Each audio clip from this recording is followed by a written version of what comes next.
हिमाचल प्रदेश में आज की जो नई अपडेट आई है जिसमें विभिन्न श्रेणियों के पद भरे जा रहे हैं जिनकी संख्या 503 रहती है।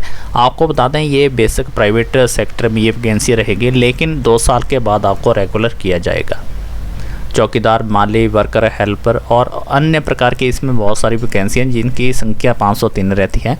अप्लाई करने का क्या प्रोसेस है, कैसे आप अप्लाई कर सकते हैं, क्या कंडीशनें रखी है और इसमें और भी क्या क्या आपको डॉक्यूमेंट अटैच करने होंगे अप्लाई करने के लिए, कब इसका इंटरव्यू होगा, कब इसकी एग्ज़ाम होगा, पूरी जानकारी के लिए आप इस वीडियो को अंत तक ज़रूर देखें। आपको बता दें कुछ ही दिन के बाद और भी गवर्नमेंट जॉब की नई अपडेट आने वाली है, तो हमारे साथ बने रहिए और हमारे चैनल को सब्सक्राइब करके रखिए। चलिए आपको डिटेल पूर्वक बताते हैं। हिमाचल प्रदेश में बेरोजगार युवाओं के लिए सुनहरा मौका मिलने जा रहा है। हिमाचल प्रदेश में बेरोजगार चयन संघ शिमला ने विभिन्न श्रेणियों के 503 पद भरने के लिए बेरोजगार युवाओं से आवेदन मांगे जा रहे हैं। तो कैसे आप इसको अप्लाई कर सकते हैं, क्या इसके लिए फॉर्मेलिटियाँ रहेगी, पूरी जानकारी आपको इस वीडियो में मिलेगी। 503 जो वैकेंसियाँ रहने वाली, इच्छुक उम्मीदवार ऑनलाइन माध्यम से अपने आवेदन पत्र भर सकते हैं। तो सबसे पहले जो वैकेंसी रहने वाली सिविल सुरक्षा गार्ड की है जिसमें 55 वैकेंसियाँ रहती है। इसके बाद सुरक्षा सुपरवाइज़र की है जिसमें 23 वैकेंसी रहेगी।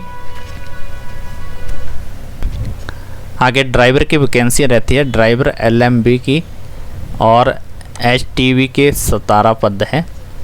इसके बाद फार्म सेल एग्जीक्यूटिव के 79 वैकेंसी हैं। बिजनेस डेवलपमेंट मैनेजर के 32 वैकेंसी हैं।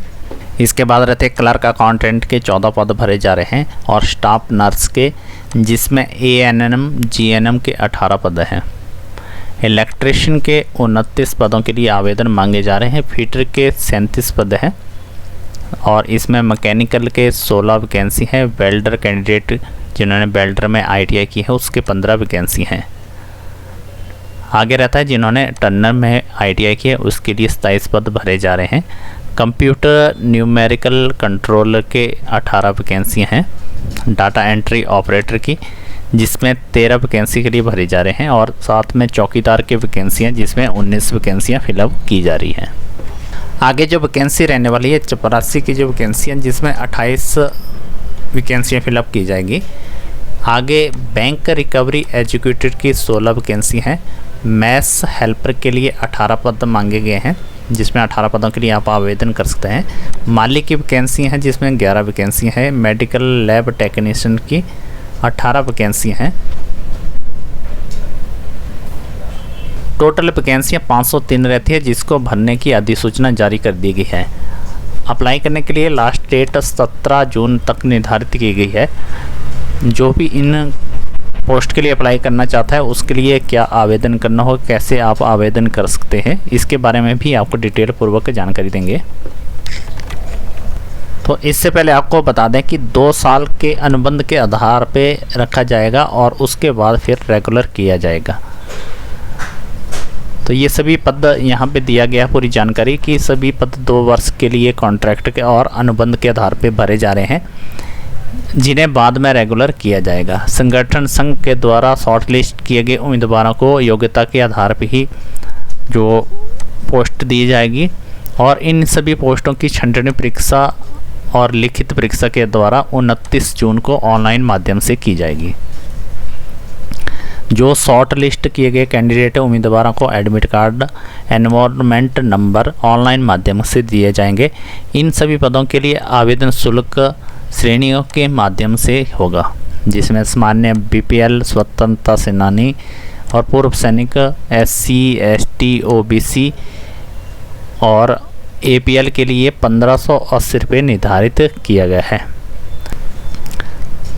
ये जो शुल्क है जब आप लिखित परीक्षा के बाद जब शॉर्ट लिस्ट यानी कि आपको सिलेक्शन किया जाएगा तभी आपको 1580 रुपये देना होगा। अप्लाई करने का कोई चार्जेस नहीं है। तो इन्होंने साफ कर दिया कि आपकी लिखित परीक्षा होगी उसके बाद जब आपको सिलेक्ट होगा तभी आपको 1580 रुपये देना होगा और जो कि नॉन रिफंडेबल रहेगा। शॉर्ट लिस्ट किए गए उम्मीदवारों को शुल्क क्रेडिट या डेबिट नेट बैंकिंग से जमा करवा सकते हैं। इसमें जो दिव्यांग, दृष्टिबद्ध और ऐसे उम्मीदवारों के लिए कोई भी शुल्क नहीं लिया जाएगा। इन पोस्टों को अप्लाई करने का क्या प्रोसेस रहता है, कैसे आप अप्लाई कर सकते हैं। बायोडाटा सहित अपना फ़ोन नंबर, आधार कार्ड, पुलिस का सर्टिफिकेट यानी कि चरित्र प्रमाण पत्र, क्वालिफ़िकेशन और सभी मूल दस्तावेज़ों की जो सभी डॉक्यूमेंट आपने PDF में एक स्कैन करके अपलोड करने होंगे और एक फ़ाइल बनानी होगी। उसको आपने व्हाट्सएप नंबर पे, यहाँ पे जो व्हाट्सएप नंबर दिया है इस नंबर पे आपने सेंड करना होगा। अप्लाई करने की लास्ट डेट 17 जून तक रहेगी। तो सभी अपने डॉक्यूमेंट व्हाट्सएप नंबर पे एक PDF बना के आप सेंड कर सकते हैं। आगे बताते हैं आपको इसमें जो नियुक्ति के बाद जो सैलरी रहेगी कितनी रहेगी। सिलेक्ट किए गए उम्मीदवारों को हिमाचल प्रदेश के किसी भी ज़िले में तैनाती की जा सकती है। इन पदों में जो मासिक वेतन होगा जो कि ग्रेड के आधार पर रहेगा 10,500 से लेकर 26,450 पे रहेगा और इसी ग्रेड के आधार पे आपकी जो पोस्टिंग होगी उसके आधार पे ये स्केलर रहेगा। राज्य के सरकारी और अन्य वित्तीय जो लाभ होते हैं वो भी आपको दिए जाएंगे। जितने भी कैंडिडेट अप्लाई करने वाले हैं जिनको 10 जून से लेकर 17 जून तक आवेदन करना होगा और ऑनलाइन माध्यम से ही आवेदन होगा। अगर आपको इस जॉब से रिलेटेड और भी जानकारी चाहिए तो यहाँ पे आपको कार्यालय का दूरभाष नंबर दिया गया है, इस पे भी संपर्क कर सकते हैं। और दूसरा आपको जो व्हाट्सएप नंबर और दूसरा मोबाइल नंबर भी दिया गया है, तो इससे भी आप संपर्क करके और भी जानकारी ले सकते हैं।